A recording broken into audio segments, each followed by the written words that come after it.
जब से जो है सुप्रीम कोर्ट के सीजीआई चंद्रचूड़ बने हैं, तब से जो है ये मोदी सरकार की नींद उड़ी रही है। चाहे वो राहुल गांधी का केस हो, चाहे अरविंद केजरीवाल का केस हो। आज फिर जो है अरविंद केजरीवाल को जो आंतरिक जमानत दे दी है, और आपको बता दें कि इसमें जो सरकार की नींद उड़ चुकी है। लगातार वो चाह रहे थे कि केजरीवाल को सजा मिले और केजरीवाल जेल से बाहर नहीं आ पाए, लेकिन जो है जमानत अब मिल चुकी है। तो हरिंदर ताऊ हमारे साथ इनसे बातचीत करेंगे। ताऊ, पहले तो बहुत बहुत स्वागत है आपका। धन्यवाद आपका और आपके दर्शकों को। ताऊ का राम राम। सुप्रीम कोर्ट ने जो है सरकार की नींद उड़ा के रख दी है। वो चाहते कुछ और है, लेकिन सुप्रीम कोर्ट से फैसला कुछ और आता है। देखिए, न्यायपालिका अपना न्याय करती है, वो मेरे विवेक पे नहीं चलती, वो संविधान के अनुसार चलती है। और संविधान में जो भी निर्णय होते हैं वो संविधान पीठ कर देती है। उन्होंने बना रखा संविधान क्यों है, इसीलिए तो है। लेकिन हाँ, एक चीज जरूर है कि जब से सीजीआई चंद्रचूड़ जी बने हैं, सरकार को डर तो लगा है।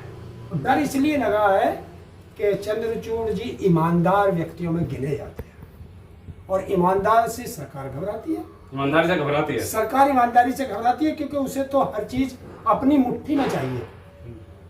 जैसे उन्होंने चुनाव आयोग अपने बना रखे हैं, ईडी, सीबीआई, इनकम टैक्स, अन्य सब देश की सारी एजेंसियां उन्होंने गुलाम कर ली है। बस एक थोड़ा सा न्यायपालिका बची है जिस पर लोगों का विश्वास है, और उसमें सीजीआई चंद्रचूड़ जैसे व्यक्ति बैठ जाए तो जनता का विश्वास बढ़ता है। केजरीवाल को भी आंतरिक जमानत दे दी गई है। देखिए, जमानत यही एक थोड़ी सी कमी है कि जब न्यायपालिका एक केस में जमानत दे देती है तो वो सब केस में माननी चाहिए, वरना तो उस जमानत का फायदा क्या है कि आपने एक केस में जमानत दे दी, दूसरे केस में वो जेल में रहेगा, तो उस जमानत का फायदा क्या है। तो सबसे बड़ी बात है कि न्यायपालिका में एक चीज होनी चाहिए कि जब एक केस में आपने जमानत दे दी तो सारे केस में जमानत मान लेनी चाहिए, और उस बंदे को बाहर आ जाना चाहिए। कोई भी व्यक्ति जीत तो हुई है ना सच के कहीं ना कहीं, जहाँ आरोप लगा रहे हैं घोटालाबाजी है। एक कहावत है, सत्य परेशान हो सकता है, पराजित नहीं। तो सच सामने आएगा जनता के, और पहला सच यही है कि न्यायपालिका ने कुछ देखा, तभी तो उसे कहा कि आप जेल से बाहर जा सकते हैं, तभी तो जमानत देती है न्यायपालिका को। जब ये लगता है कि इसमें एजेंसियां गलत कर रही हैं, ये व्यक्ति नहीं कर सकता, तो ये एक जीत है। बीजेपी के नेता परेशान नजर आ रहे हैं, चाहे वो अरविंद केजरीवाल के केस में हो, चाहे वो राहुल गांधी केस में। एक तो अभी भी लगे हुए हैं कि राहुल गांधी की सांसदी चली जाए।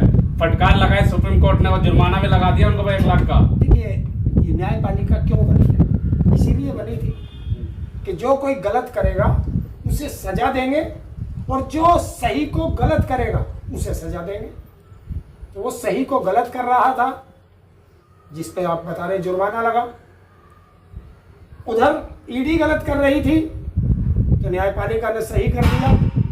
अभी सीबीआई बच रही है, तो सीबीआई वाले में भी उसे जमानत मिल जाएगी, क्योंकि ईडी में मिल चुकी है, और ईडी बड़ा केस है, सीबीआई छोटा केस है।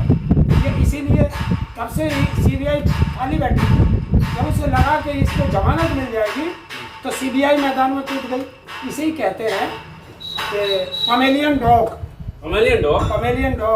के मालिक ने कहा उश, तो तुरंत चल देते हैं पकड़ने। मालिक ने कहा चुप, तो चुप। सरकारी संस्था है, आप पमेलियन डॉग से नहीं कह सकते। सरकारी संस्था नहीं, मोदी की संस्था है।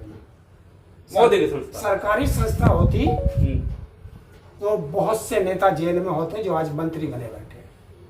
440 वोट का झटका फिर लगा सरकार को अरविंद केजरीवाल केस में। देखिए, 440 नहीं, अब 1108 का भी लगेगा। चिंता मत करिए। अभी देखना आपने हेमंत सोरेन, उसको जमानत क्यों मिली भाई? जब वो अपराधी था तो फिर जमानत क्यों मिली?